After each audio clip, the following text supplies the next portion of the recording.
Assalamualaikum warahmatullahi wabarakatuh. Waalaikumsalam warahmatullahi wabarakatuh. Gimana kabarnya anak-anak? Alhamdulillah. Sudah makan? Sudah. Oke, baik. Untuk mengawali pembelajaran pada siang hari ini, kita berdoa bersama-sama dengan membaca basmalah. Bismillahirrahmanirrahim. Di sini ada yang tidak berangkat, apa berangkat semua? Bismillah. Kenapa Husni?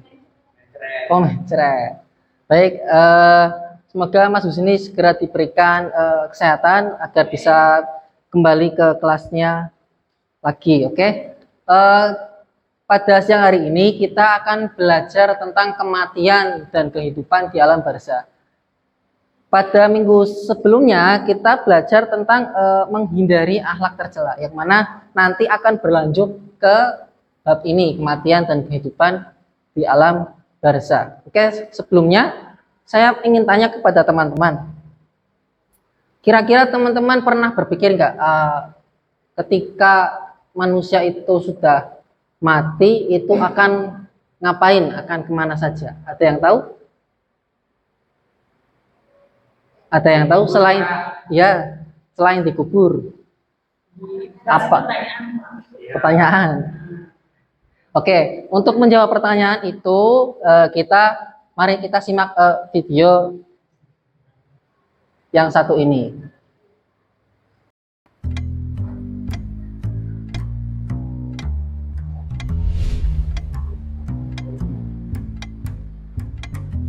Sadar nggak, setiap saat waktu berjalan, hidup kita intinya makin mendekati akhirnya.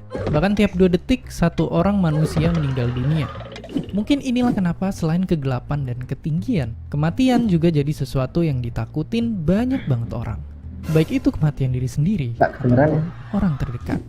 Tapi apakah ini berarti kematian itu adalah hal yang buruk dan mengerikan? Terus yang lebih penting lagi, apa yang sebenarnya terjadi setelah kita mati? Waktu kita masih hidup, tiap hari pastinya kita makan biar bertenaga. Badan kita itu lalu ngebakar kalorinya jadi energi buat kita bisa gerak, biar bisa makin fokus mikirin langkah terbaik dan bisa berlindung dari penyakit. Makanya dari pembakaran inilah, suhu tubuh manusia itu terasa hangat di angka yang stabil. Dalam kematian, ini ketika metabolisme berhenti dan manusia sudah kulit meninggal, jadi pucat. suhunya akan Jantung menjadi kita dingin, nggak berdetak lagi. karena tidak ada pembakaran Dalam di hitungan dalam menit, tubuhnya. darah yang berhenti mengalir akan mendekam di bagian bawah tubuh kita. Dalam hitungan jam, warna kulit akan jadi keunguan. Otot-otot yang awalnya lemas, lama-kelamaan Otot-otot menjadi kaku. membeku. Tanpa pembakaran energi, sentuhan Jadi kulit pun kulit jadi kita sedingin dan akan lembab. menjadi Tapi kemudian, sangat dingin apakah ketika kematian sudah jadi akhir segalanya? mati. Tahukah kalian bahwa jawabannya itu sama sekali enggak? Meski udah nggak bernyawa, badan kita ternyata tetap berlimpah kehidupan. Sistem imun yang udah berhenti ngebuka jalan untuk triliunan bakteri yang ada di perut kita. Jadi mereka bisa ngambil nutrisi dari seluruh tubuh kita. Lalu energi yang ada di tubuh kita pun nggak akan lenyap, cuma berubah bentuk aja. Jadi kalau contohnya dikremasi, energi ini berubah Nah, jadi jadi panas, ketika lalu nyebar sudah ke udara dikubur dan nanti angkasa. manusia akan mengeluarkan Terus kalau zat-zat dikubur, yang mana badan kita bakalan berupa mengurai. CO2 Organisme yang atau terurai karbon ini dioksida bakal ngelepasin karbon yang nantinya ke akan sana, diserap yang lagi nantinya oleh dilahap para tumbuhan-tumbuhan, pohon untuk ya. fotosintesis yang dan mana akan nyediain udara menghasilkan segar buat O2 semua. atau oksigen Jadi yang kalau dipikir-pikir, digunakan untuk energi yang kita bernapas dapetin dari makan di segala manusia. jenis daging dan sayuran itu semuanya balik lagi untuk Jadi, menghidupi para manusia flora dan itu fauna setelah kita jasadnya mati. itu masih memiliki manfaat ya. Jadi Sekarang kita tahu kalau yang ada setelah kematian ternyata bukan cuma gelap dan kosong, tapi juga awal mula kehidupan yang baru. Dan dengan tahu kalau suatu hari nanti kita bakalan mati, justru bisa jadi pemantik api semangat dalam hidup. Bahwa waktu itu terbatas dan masih ada sangat banyak tempat untuk dikunjungin, buku yang belum dibaca, teknologi yang menunggu untuk ditemukan, dan game untuk kita tamatin. Dan seperti biasa, terima kasih. Oke.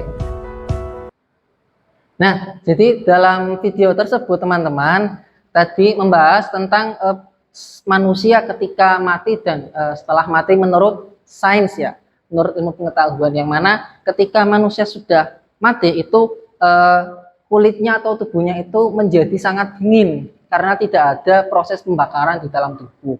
Kemudian ketika manusia sudah dikubur itu akan menghasilkan karbon dioksida yang mana akan diserap kembali oleh tumbuh-tumbuhan. Kemudian akan diubah oleh tumbuhan menjadi oksigen yang mana itu sangat dibutuhkan oleh manusia untuk bernapas. Oke, jadi seperti itu teman-teman. Bisa kita lihat di sini ada ayat dari surat Al-Ankabut ayat 57. Saya minta Mbak Mala untuk dibacakan ayatnya.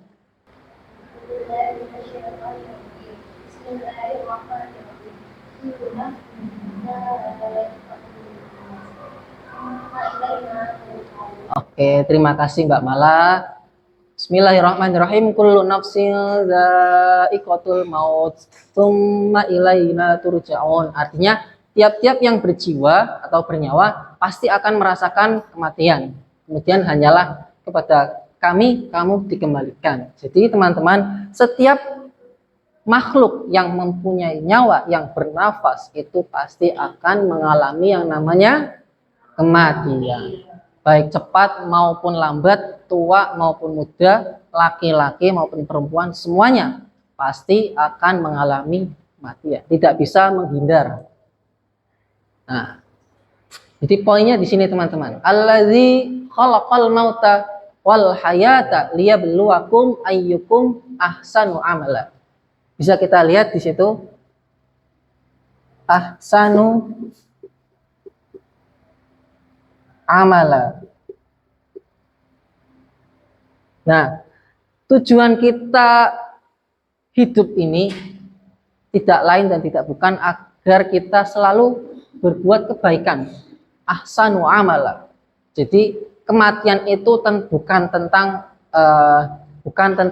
gimana cara matinya, tapi tentang gimana cara hidup kita. Nanti ketika hidup kita sudah melakukan kebaikan-kebaikan, pasti mati kita akan menjadi baik. Nah, kita soroti di dalam surat Al-Mulk ayat 2 yang mana dituliskan di sini ahsanu amala, ya, di situ. Tapi bukan aksaru amala. Manusia itu disuruh berbuat baik kepada orang lain, kepada dirinya sendiri, itu bukan diukur dari seberapa banyaknya dia berbuat baik, tapi seberapa kualitasnya, kualitas berbuat baiknya itu seperti apa. Nah, makanya di situ disebutkan ahsanu, bukan aksaru, bukan sebanyak-banyaknya amal. Akan tetapi lebih baik ketika berbuat baik itu diimbangi dengan banyaknya perbuatan dan juga kualitasnya. Jadi dua-dua, kualitas dan kuantitas. Seperti itu kurang lebih. Lanjut. Nah, ketika sudah berbuat baik di dunia, nah, nanti insya Allah kita akan mendapatkan yang namanya akan mengalami husnul khotimah. Coba saya minta Mas Hilal untuk membacakan ayat tersebut. A'udzu billahi minasy syaithanir rajim. Innal ladzina qalu rabbuna Allah tsumma istaqamu tatanazzalu 'alaihimul malaikatu alla takhafu wa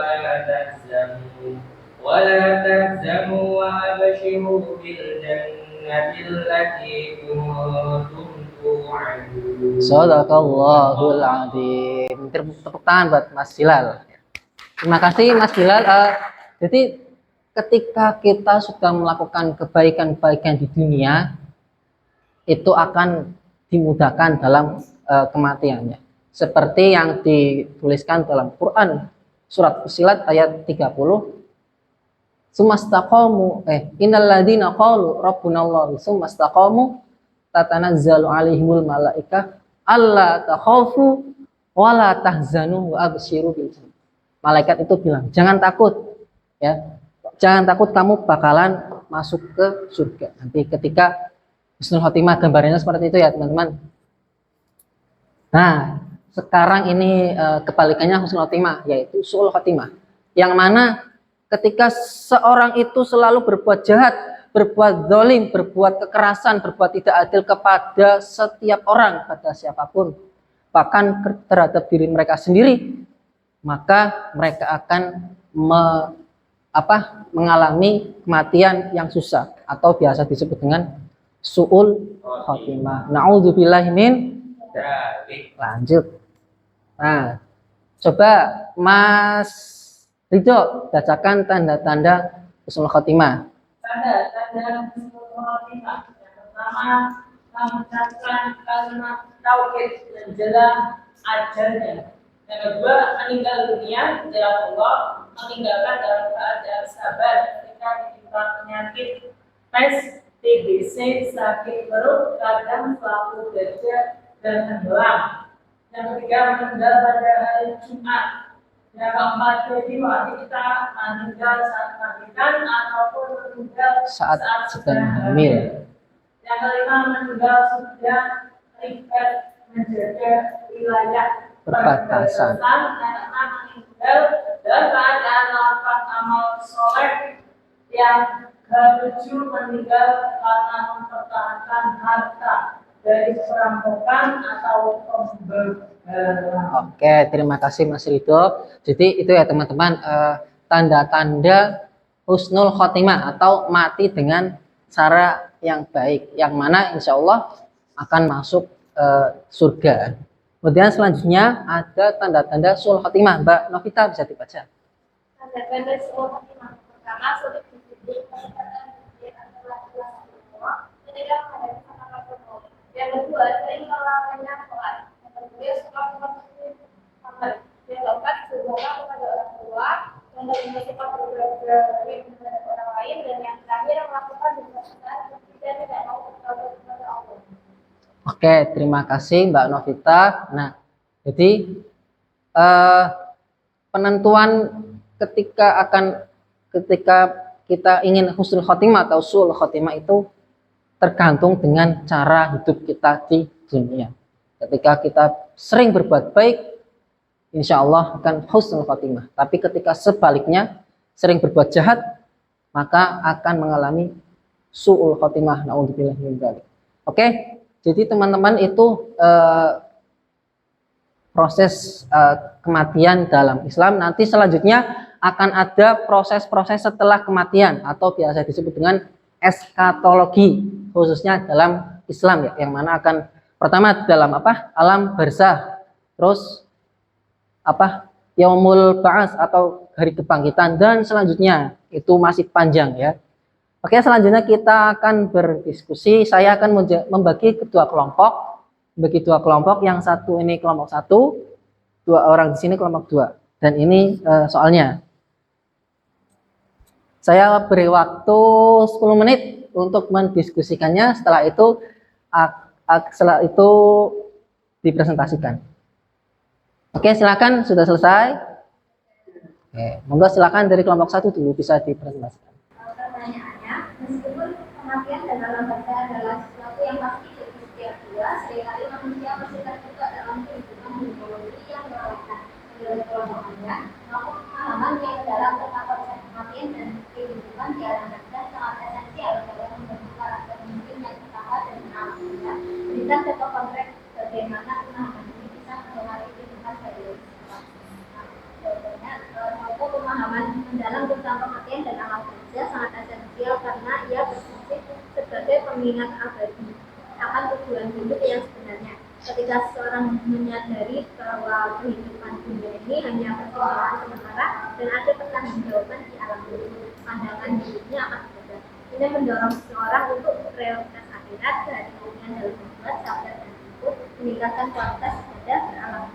Nah, contohnya, seseorang yang memahami alam barzah akan berpikir 2 kali sebelum korupsi atau takut siksa, akan lebih rajin bersedekah untuk menyiapkan amal, akan segera bertobat setelah berbuat dosa atau takut azab, dan akan berbicara baik kepada orang lain. Oke, terima kasih buat kelompok 1, tepuk tangan.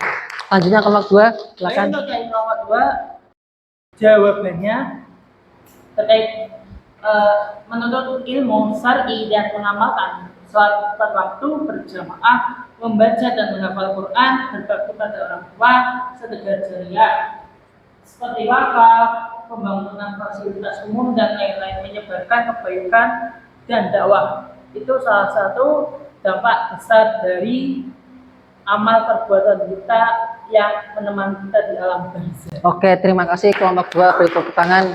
Baik, jadi seperti itu teman-teman, kesimpulannya yaitu kematian itu tentang bagaimana cara kita hidup, ya. Cara hidup kita baik, nanti kita akan mengalami kematian dengan baik. Begitu pula sebaliknya, ketika kita berbuat tidak baik, maka kematian akan menjadi tidak baik. Sampai sini ada yang dipertanyakan? Tidak ada. Oke. Kalau tidak ada, kita akhiri pembelajaran pada siang hari ini. Kurang lebihnya Bapak minta maaf. Wassalamualaikum warahmatullahi wabarakatuh. Waalaikumsalam.